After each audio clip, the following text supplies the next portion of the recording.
हरे, हरे कृष्णा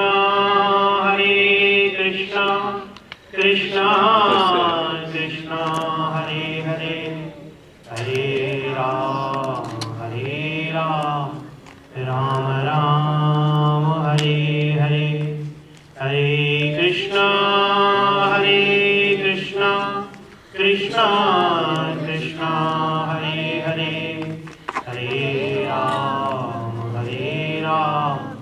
राम राम हरे हरे, हरे कृष्णा कृष्णा कृष्णा हरे हरे, हरे राम राम राम हरे हरे। नारायणं नमस्कृत्य नरं चैव नरोत्तमं देवीं सरस्वतीं व्यासं ततो जयेमुदीरये।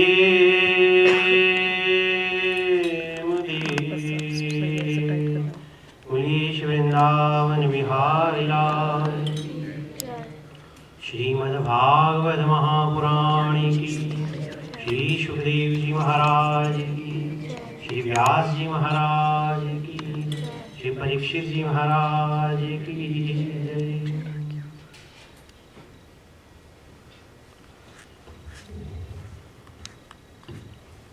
परम करुणावरणालय देवाधिदेव अखिल अमृत सिंधु रससार सार विग्रह देवाधिदेव नंद नंदन श्री कृष्ण भगवान की दिव्य मंगलमयी कृपा से हम पद्म पुराणांतर्गत श्रीमद् भागवत के महात्म्य का पिछले लगभग 1 महीने से श्रवण कर रहे हैं। हम पहुंचे थे कहाँ, जहां देवर्षि नारद और सनकादिकों का मिलन हुआ था। पिछले संडे कौन कौन थे? कथा कहाँ छोड़ी थी, याद है किसी को? हरिद्वार में कथा चालू। Very good. संक्षिप्त में 1-1.5 मिनट में पिछली कथा में चलते हैं।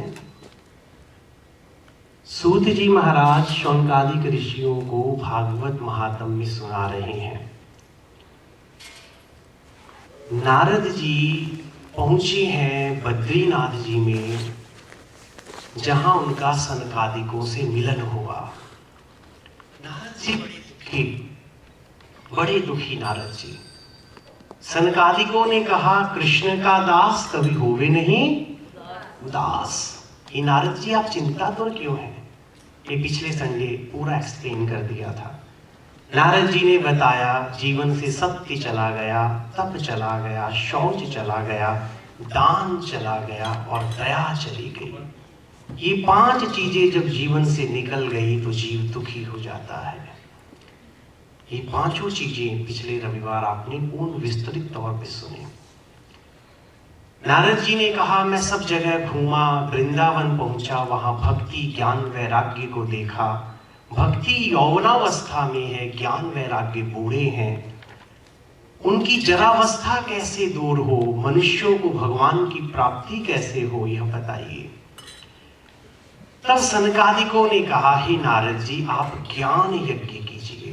देखिए यज्ञ, कई यज्ञ होते हैं महाराज। एक होता है द्रव्य यज्ञ। द्रव्य क्या होता है? द्रव्य जो आप कमाने के लिए इंडिया से कनाडा में आए महाराज, पैसा। एक है द्रव्य यज्ञ, किसी को दान दे रहे हैं, ये क्या है? द्रव्य यज्ञ। किसी गरीब लड़की की शादी में कोई हिस्सा डाल रहे हैं, ये क्या है? द्रव्य यज्ञ। किसी भूखे को भोजन दे रहे हैं, ये है द्रव्य यज्ञ। मंदिर में आपने भंडारा किया, ये है द्रव्य यज्ञ। वह कार्य जो पैसे से किया जाता है वह है द्रव्य यज्ञ। एक होता है महाराज ज्ञान यज्ञ, जहां कथा का वितरण किया जाता है, आप सुन रहे हैं, मैं कह रहा हूं, यह ज्ञान यज्ञ है। एक होता है तप यज्ञ, आप तप कर रहे हैं, वह तप यज्ञ है। एक होता है ध्यान यज्ञ, मेडिटेशन, नवधा भक्ति में आता है श्रवणम, कीर्तनम, विष्णु स्मरणम, पाद सेवनम, स्मरणम, मेडिटेशन। ये भी महाराज यज्ञ है। एक है ध्यान यज्ञ। ये सब यज्ञ हैं, लेकिन इस यज्ञों का फल क्या है? ये जितने यज्ञ हैं महाराज, स्वाध्याय यज्ञ, आप बहुत तरह की स्टोरीज पढ़ते हैं, धर्म ग्रंथ पढ़ते हैं, ये सब यज्ञ हैं। यज्ञ का फल हमें क्या प्राप्त होता है? मात्र स्वर्ग आदि लोगों की प्राप्ति, इसके अलावा कुछ नहीं।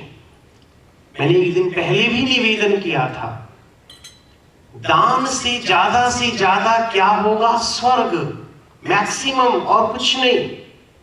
स्वर्ग एक 5 स्टार होटल की तरह है। आप 5 स्टार होटल में जाइए, आपके जेब में जितने डॉलर होंगे जब खत्म होंगे वो आपको बाहर निकाल देंगे। यज्ञादि से हमें पुण्य प्राप्त होता है, पुण्य से स्वर्ग आदि लोगों की प्राप्ति होती है, लेकिन जब वह पुण्य समाप्त होता है फिर नारकीय योनि में जाना पड़ता है, कुत्ते बिल्ली गधे की योनि में। इसलिए सनकादिक ऋषि कहते हैं, हे नारद जी, आप श्रीमद् भागवत सप्ताह ज्ञान यज्ञ करिए। ये भी यज्ञ है, सप्ताह ज्ञान यज्ञ। ये यज्ञ संबंधित किससे हैं? और यज्ञ किससे संबंधित है? हमारा संसार से संबंधित है। कोई कहे आप हमारे घर में हवन करो, पूछे किस लिए? भैया सुख शांति हो। कोई कहते हैं व्यापार वृद्धि के लिए, कोई किसी चीज के लिए। हर यज्ञ का संकल्प संसार की वस्तु है जो नष्ट होने वाली है। सूरदास जी कहते हैं, क्या मांगो कुछ थिर न रही, देखत नैन सब जग जाई, 1 लख पूत 1.25 लख नाती, इस रावण घर दिया न बाती। सब कुछ इस संसार में नष्ट हो जाता है, सब कुछ। लेकिन सनकादिक कहते हैं, हे नारद जी, आप श्रीमद् भागवत का सप्ताह यज्ञ करो। सप्ताह यज्ञ किया क्यों जाए? क्योंकि इसमें भक्ति, ज्ञान और वैराग्य की पुष्टि है। हमारे जीवन में ज्ञान वैराग्य बूढ़े हो गए हैं, ज्ञान कोई सुनना नहीं चाहता महाराज।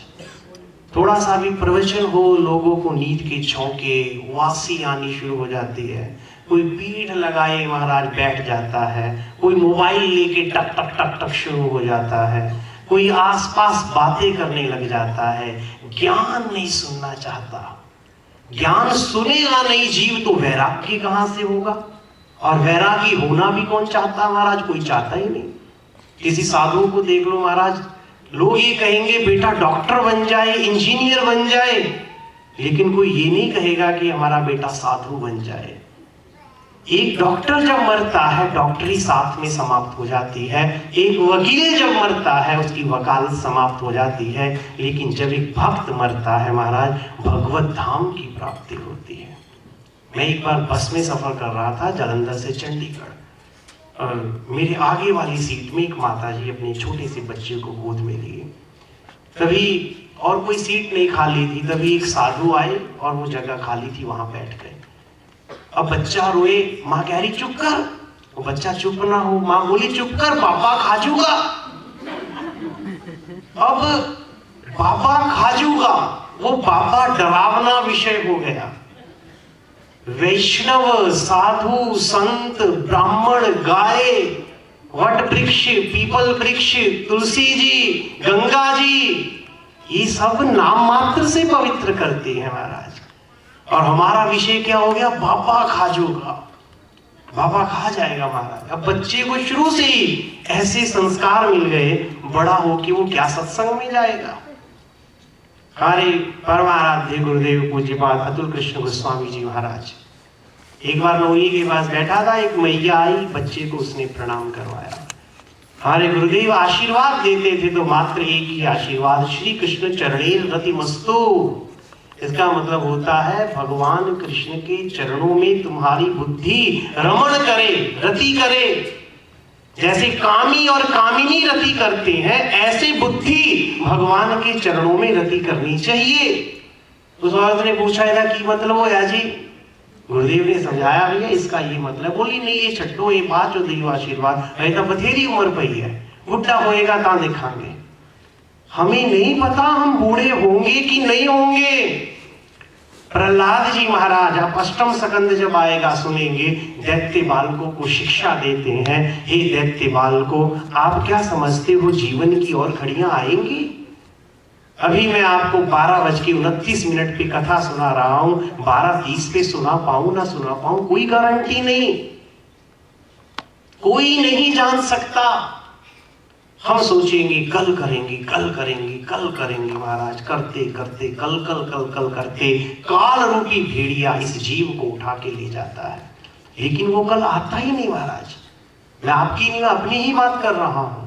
अभी तो बहुत दूर भजन से, अभी तो संसारिक वासनाएं, कामनाएं, इच्छाएं, लोभ, तृष्णा, विकार, मद, मात्सर्य, अहंकार, इन्हीं में हम उलझे हुए हैं। वो सनकादिक कहते हैं कि हे नारद जी, आप श्रीमद् भागवत ज्ञान यज्ञ करिए, क्योंकि श्रीमद् भागवत ज्ञान यज्ञ ये शरीर से संबंधित नहीं है, ये आप समझ लीजिए।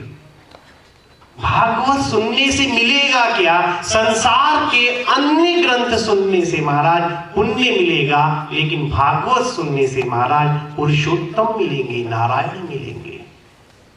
ज्यों ही जीवन में भागवत सुनना हम प्रारंभ करते हैं, हमारे हृदय में भक्ति पैदा होनी शुरू हो जाती है, जीवन में भक्ति का उदय होना शुरू हो जाता है। भक्ति आएगी तो हम श्रवण करेंगे, और श्रवण हमने किया तो हमें ज्ञान होगा, ज्ञान हमें हुआ वैराग्य होगा। वैराग्य का मतलब ये नहीं है कि आप सब कुछ छोड़ के चले जाओ, नहीं। गृहस्थी में रहते हुए महाराज हमारे 4 वर्ण हैं। 4 वर्ण कौन कौन से हैं? ब्रह्मचर्य, दूसरा गृहस्थाश्रम, तीसरा वेरी गुड, चौथा संन्यास। हमारी धर्मानुकूल 4 तरह से व्यवस्था की गई। एवरेज इन कलयुग में आयु लेते थे हमारा 100 वर्ष की। 25 वर्ष तक विद्या अध्ययन हो, ब्रह्मचर्य अवस्था। अब वो रही नहीं महाराज। जब 16 साल में ही लड़का लड़की खासकर अमेरिका कनाडा में गए, वो अब भूल जाइए।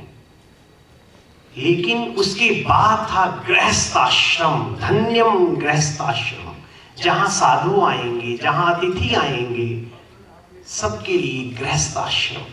और पति पत्नी जहां मिलके भजन करे, वह है गृहस्थाश्रम महाराज। तीसरा है वानप्रस्थ। कोई भी व्यक्ति वानप्रस्थ का मतलब बताए, कोई भी व्यक्ति। नहीं, 50 से आगे तो है। घर में रहते रहते जब घर में रहते रहते विरक्ति।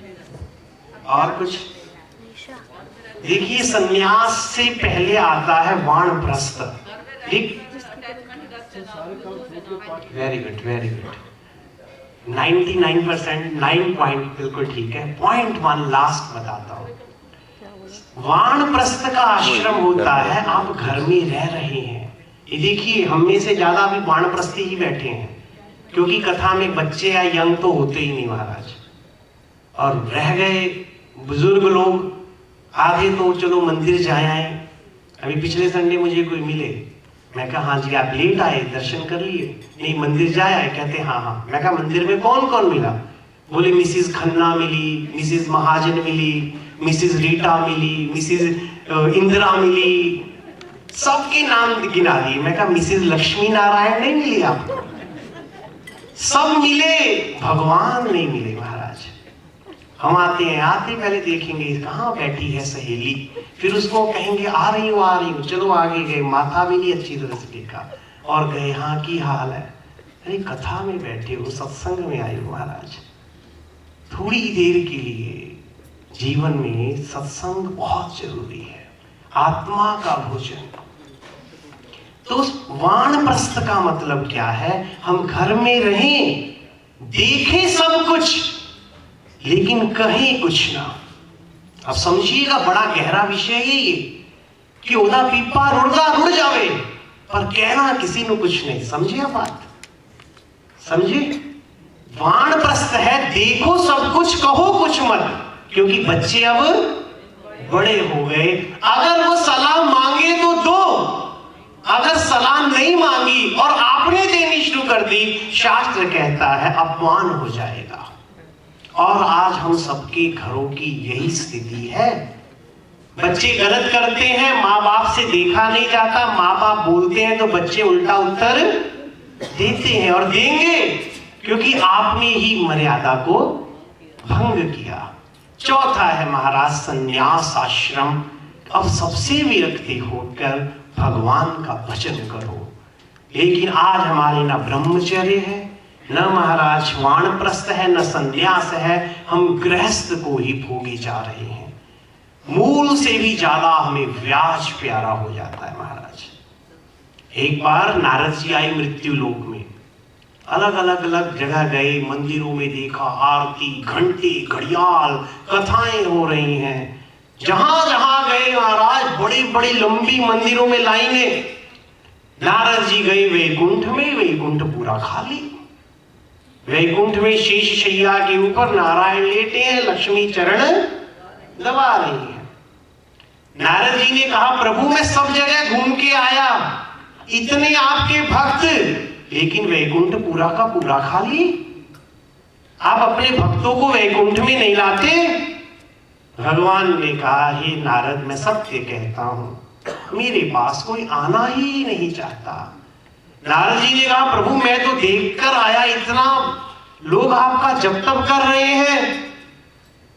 भगवान ने कहा जाओ नारद मैं तुम्हें 10 वर्ष का समय देता हूं। कितने वर्ष का? जितने पापी से पापी को भी लाओगे मैं वैकुंठ में स्थान दूंगा, जाओ। नारद जी ने कहा प्रभु 10 दिन क्या, 10 दिनों, 10 वर्ष क्या, 10 दिनों में वैकुंठ भर दूंगा। और नारद जी पहुंचे, सबसे पहले मृत्यु लोक में एक घर में आए। अब उस घर की कंडीशन देख लीजिए क्या है। बहुत बड़ा घर है, एक नीम का पेड़ बरामदे में लगा है, एक 4 पाई पे 80-90 साल का बूढ़ा है, आंखों से दिखता नहीं है, कानों से सुनता नहीं है, चलने फिरने की ज्यादा शक्ति नहीं है, और अंदर से बेटे गालियां दे रहे हैं, बहुएं गालियां दे रही हैं, अरे बुढ़ा मरता भी नहीं। और बच्चे हैं, कोई चींटी काट जा रहा है, और तो और कोई बच्चा थूक भी जा रहा है। और वो बाहर बूढ़ा कह रहा है हे भगवान मुझे उठा ले, हे भगवान मुझे उठा ले। नारद जी ने कहा चलो, किसी को कहना नहीं पड़ा, बड़ा अच्छा मुहूर्त हो गया, कोई खुद ही चलने को तैयार। नारद जी पहुंच गए, चलो बूढ़े बाबा लेने आया हूं। वो बूढ़े ने बड़ी मुश्किल से चश्मा लगाया और कानों में मशीन लगाई। कौन?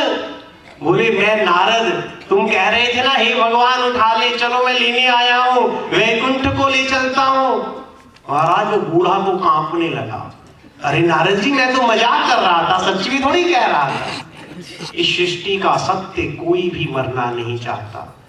किसी को असाध्य रोग हो महाराज, कोई नहीं चाहता मेरा शरीर छूटे, मैं भी नहीं चाहता, कोई नहीं चाहता। आप एक कीड़ी को, मक्खी को मारने के लिए हाथ करिए, वो भाग जाएगी, उड़ जाएगी, कारण उसे भी प्राण प्यारे हैं।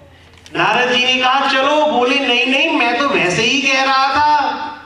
नारद जी ने कहा अच्छा अब क्या रह गया, इतनी बुरी स्थिति है। तब वो बूढ़ा बोला महाराज एक इच्छा अंतिम रह गई, वो पूरी हो जाए फिर मैं चलूंगा। नारद जी ने कहा बताओ क्या इच्छा है? तो बोला महाराज ऐसा है, बहुत ज्यादा टाइम के बाद मेरा विवाह हुआ था, 4 लड़के हुए, 3 का विवाह हो गया, 2 महीने बाद चौथे का विवाह देख लूं, फिर उसके बाद चलूंगा। नारद जी ने कहा कोई बात नहीं भैया, मरते हुए की इच्छा हर कोई पूरी करता, मैं 2 महीने बाद आ जाऊंगा। और 2 महीने बाद नारद जी आ गए। अब नारद जी ने कहा 2 महीने बाद, अरे लड़के की शादी देख ली, चल वैकुंठ ले चलता हूं। बोला नारद जी ऐसे है, मूल से भी ज्यादा ब्याज प्यारा होता है, बस इसके बच्चों का मुख देख लो फिर चलूंगा। नारद जी ने कहा बाकी तेरे पोते पोतियों ने क्या हाल कर दिया, अब इसका क्या देखना रह गया। बोला नारद जी बस बच्चे का मुंह देख लो फिर आऊंगा। 10 महीने बाद नारद जी आए, देखा वो बूढ़ा क्या हो गया, मर गया महाराज। पोते का मुंह देखा नहीं देखा ये तो भगवान जाने, लेकिन वो बेचारा पहले ही मर गया। नारद जी ने देखा, अरे कहाँ गया कहाँ गया। दरवाजे पर नजर गई, वह बूढ़ा अपने ही घर में कुत्ते की योनि में द्वार पे बैठा हुआ था। नारद जी को बड़ी दया आई, हाय मनुष्य योनि में था, कहता था चल वैकुंठ को, अब कुत्ते की योनि में आ गया, चल ले चलता हूं वैकुंठ को। बोला नहीं नारद जी नहीं, अभी नहीं जा सकता। नारद जी ने कहा, अरे कुत्ता बन गया, किसी को गाली देनी हो तो कुत्ता कह के संबोधित करते हैं, कुत्ते की योनि में आ गया, चल वैकुंठ ले चलता हूं। बोला नहीं नारद जी, मेरे बेटे मेरी बहुएं बड़े लापरवाह हैं, रात को घोड़े बेच के सो जाते हैं, अगर घर में चोर आ गए तो मैं कुत्ता बन के अपने घर की रखवाली करता हूं, अभी आपके साथ नहीं जा सकता। नारद जी बड़े दुखी हुए, क्या चाहते हो? बोला नारद जी अगली बार आइएगा। नारद जी भी वीणा बजाते हुए चले गए, अगली बार आए, अब कुत्ते की योनि को भी त्याग करके अपने ही बरामदे में एक नीम का पेड़ था, वहां कौवा बन के बैठा था। नारद जी ने कहा, अब तो तू घर की रखवाली भी नहीं कर सकता, चल वैकुंठ ले चलता हूं। तो वह कौवा बोला, हे नारद जी, जो आनंद यहाँ वो आपके वैकुंठ में कहां? नारद जी ने कहा, भैया कौवे की योनि में कौन सा आनंद जो वैकुंठ से भी बढ़कर है, बता कौन सा आनंद मिल रहा है। तब वह कौवा बना हुआ बूढ़ा बोला, हे नारद जी, मेरा छोटा सा पोता है, उसके पांव में घुंघरू बंधे हैं, अभी वो खड़ा होके नहीं चल सकता, घुटनों के बल चलता है। जब मैं बरामदे में जाकर बैठता हूँ और मेरा वो छोटा सा पोता मुझे पकड़ने के लिए रुंझुन रुंझुन रुंझुन रुंझुन करते हुए मेरी और कदम बढ़ाता है मुझे पकड़ने के लिए, उस वक्त अपने पोते को देखकर जो मुझे आनंद मिलता है, वह आनंद आपके वैकुंठ में कहां? नारद जी का महाराज ज्ञान स्तब्ध रह गया, होश उड़ गए, अरे इतना मोह, कोई बात नहीं, अगली बार आऊंगा। अगली बार नारद जी आए, अपने ही घर में गंदी नाली का रेंगने वाला कीड़ा बनकर बैठा था, जहां से मन और मूत्र का विसर्जन होता है। नारद जी को बड़ी दया आई, अरे इस योनि में चला गया, चल वैकुंठ ले चलता हूं। बोला नारद जी, इस बार रहने दो, अगली बार चलूंगा। नारद जी ने कहा, ना तू अपने अब घर की रखवाली कर सकता है, ना अब तेरा पोता तेरे को पकड़ने आएगा, कीड़ा देख के भाग जाएगा, अब क्या रह गया? बोला नारद जी, चाहे कुछ भी है, मेरा परिवार मेरी आंखों के सामने तो है। मनुष्य का मोह, पतन, पूरे परिवार का मलमूत्र जिस गटर में जा रहा है, उस गटर का कीड़ा बन के बैठा है, लेकिन इतना मोह कि मेरा परिवार मेरी आंखों के सामने तो है। नारद जी को बहुत दया आई, आज नारद जी की आंखों में आंसू आ गए। अरे पुत्र, मैं तो तेरा कल्याण करना चाहता हूं और तू है इस गंदगी में रहना चाहता है। बोला नारद जी, बस एक मौका और दे दो, अगली बार जरूर चलूंगा। अगली बार नारद जी आए, 84 लाख योनियों में शास्त्र कहता है सबसे घटिया योनि कौन सी होती है? सबसे घटिया योनि कौन सी होती है? सांप के सांप दी।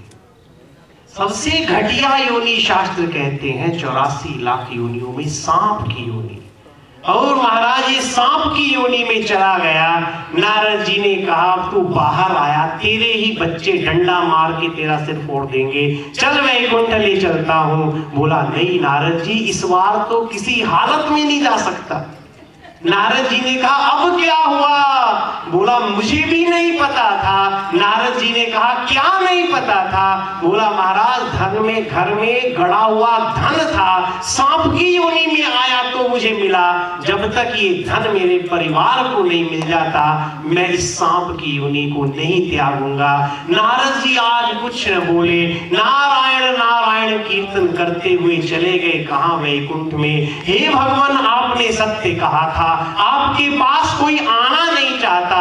नारायण ने कहा, नारद मैं सत्य कहता हूं, मनुष्य मुझसे चाहते हैं ये दे दो, ये दे दो, ये दे दो, ये दे दो, लेकिन वास्तविकता क्या है? मनुष्य मुझसे चाहता है, मनुष्य मुझको नहीं चाहता। जिस दिन मनुष्य मुझे चाहेगा, हे नारद, मैं सत्य कहता हूं, मैं स्वयं उसे अपनी गोद में लेकर वैकुंठ में आऊंगा और हमारा जीवन भी महाराज ऐसे ही नष्ट हो जाता है। सनकादिक कहते हैं, हे नारद जी, आप ज्ञान वैराग्य के लिए श्रीमद् भागवत का सप्ताह पारायण करो। नारद जी लेकर सनकादिकों को आए हैं कहां?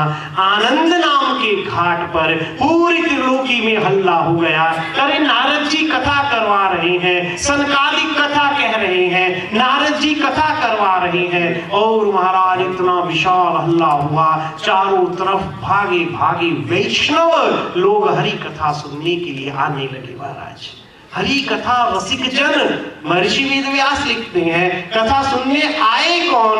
रसिक जन।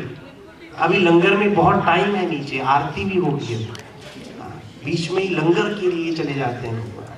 और जिसने उठना होता वो पहले ही पीछे बैठा करो, जो आगे से उठता है 4 लोगों को और डिस्टर्ब करता है।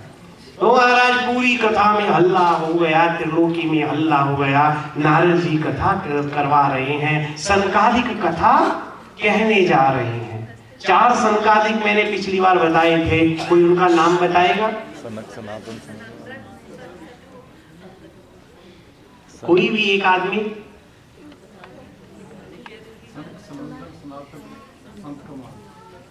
लास्ट वाले नहीं, दोबारा बोलिए। सनक, सनातन, संत नहीं, सनत कुमार।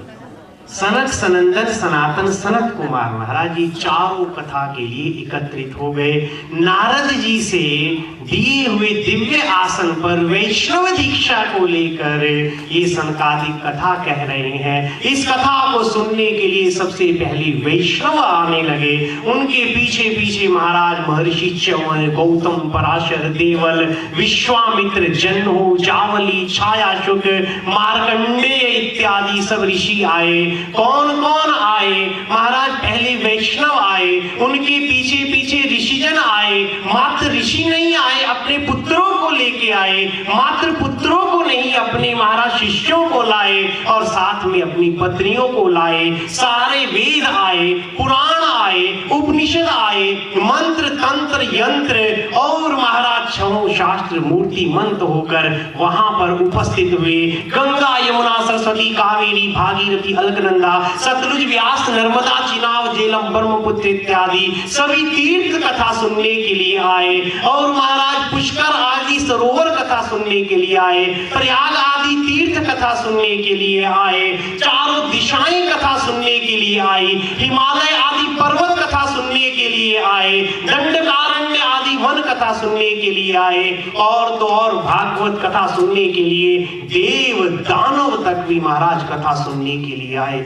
जो जो अपने अभिमान के कारण नहीं आए, महर्षि भृगु उन्हें खींच खींच कर ले आए। कोई आदि से आया, कोई व्याधि से आया, कोई उपाधि से आया, कोई धी से आया, कोई विधि से आया। सबसे बड़ी बात, भागवत कथा सुनने के लिए लोग समाधि से भी चलकर आ गए। कैसी दिव्य कथा! महर्षि वेदव्यास लिखते हैं, सब ऋषिगण आए अपनी पत्नी, बच्चों और शिष्यों को लेके। हम आते हैं महाराज, किसी को पता भी ना लगे हम मंदिर जा रहे हैं। कई लोगों को ये भी शर्म आती है, हम मंदिर जा रहे हैं, सामने वाला क्या कहेगा? बड़ी बड़ी एजुकेटेड फैमिली से वो मंदिर जाते हो, और ये महाराज बड़ा दुर्गम स्थिति, भीष्म स्थिति। और महाराज कोई आएगा मंदिर में, चुन्नी सिर में, मंदिर से बाहर निकले ही नहीं, चुन्नी पीछे ही गिर गई। महाराज कैसी अमर्यादित स्थिति! हमें मंदिर में, कथा में, सत्संग में, हर जगह क्लब जाने में शर्म नहीं आएगी, कैसीनो जाने में शर्म नहीं आएगी। वहां हम अपना स्टैंडर्ड समझेंगे। नाना प्रकार का भक्ष्य भोजन करते हुए शर्म नहीं आएगी, हमें लगेगा हम सोसाइटी कर रहे हैं। अभी सियाटल में मैं था, किसी ने शादी पे बुलाया, मैं उसमें गया। लड़के के पिता मुझे अच्छी तरह से जानते थे, मेरे पास आए ड्रिंक लेके। वो सर वहां पर वो कर रही थी तो ड्रिंक लेके आए। पंडित जी, आर यू लाइक ड्रिंक? और मैं उसकी तरफ देखो, कोई अनजान हो वो कहे तो और बात है, वो आदमी जानता भी है और कह रहा है आप शराब पीना पसंद करेंगे। मुझे बड़ी हैरानी हुई महाराज, कैसी भीष्म स्थिति। और चरणामत भी लेंगे तो महाराज ऐसे ही, कहीं तुलसी जी का पत्ता भी आ जाए, देखेंगे ये क्या आ गया। प्रसाद लेने का ढंग नहीं, एक हाथ से प्रसाद, दोनों हाथों से प्रसाद ग्रहण किया जाता है, श्रद्धा से। प्रसाद मतलब होता है प्रभु की कृपा, और हम लेना भी चाहते हैं तो एक हाथ से। कई तो महाराज इतने ढीठ होते हैं, मुझे 3 महीने हो गए शिव जी के मंदिर में, कोई तो ले लेते हैं प्रसाद, कई ऐसे ढीठ होते हैं 10 बार कहो, जैसे आज आए प्रसाद ले लो, ले गए जी, कल आए फिर कहूंगा प्रसाद ले लो, ले गए जी। पूरे रूटीन से कहना पड़ता है, बिना कहे प्रसाद भी नहीं लेते। प्रसाद लेने का ढंग, प्रसाद है प्रभु की कृपा। जब वो आया, वो भोग था, वापस जब हुआ, पर्दा हटा, वापस जब मिला, वो प्रसाद है, भगवान की दिव्य दृष्टि उसमें है। प्रसाद समझ के उसको ग्रहण कीजिए। हमारा भक्ष्य भोज्य सब महाराज अशुद्ध। तो इसलिए कथा सुनने कौन आए?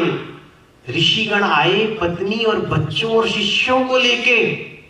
इसका पीछे तात्पर्य क्या? अपना कल्याण तो सभी करते हैं, दूसरे का भी साथ में कल्याण करें महाराज। पंडित जी कितना सुंदर कीर्तन करवाते, मनसुखलाल जी ने अभी कीर्तन करवाया। सबको बताएं कीर्तन होता है, कथा होती है मंदिर में। महाराज कथा सुनने के लिए प्रेरित करें, कीर्तन के लिए प्रेरित करें। और ये भी याद रखिए, आप जिसको साथ लाते हैं 6% उसका पुण्य आपको भी प्राप्त होता है। पुण्य तो बहुत छोटा वर्ड मैंने बोल दिया। कृपा, अति हरि कृपा जाहि पर हुई। तुलसीदास जी ने कृपा को भी खंडित कर दिया। अति हरि कृपा जाहि पर हुई, पांव दे एहि मार्ग सोई। इस मार्ग में, सत्संग में, भागवत कथा में, हरिनाम कीर्तन में कौन आ सकता है? अति हरि कृपा जाहि पर हुई, पांव दे एहि मार्ग सोई। वही इस मार्ग की ओर चल सकता है। और महाराज वेद आए मूर्तिमंत होके कथा सुनने, चारों तरफ से भीड़ लग गई। एक तरफ ब्रह्मचारी बैठे, विरक्त बैठे, सन्यासी बैठे, वानप्रस्थी बैठे, दूसरी तरफ गृहस्थी बैठे, ऋषिगण बैठे, तीसरी तरफ महाराज अन्य स्त्रियां बैठी। सब भागवत कथा सुनने के लिए एकत्रित हुए। कुंभ जैसा वातावरण बन गया।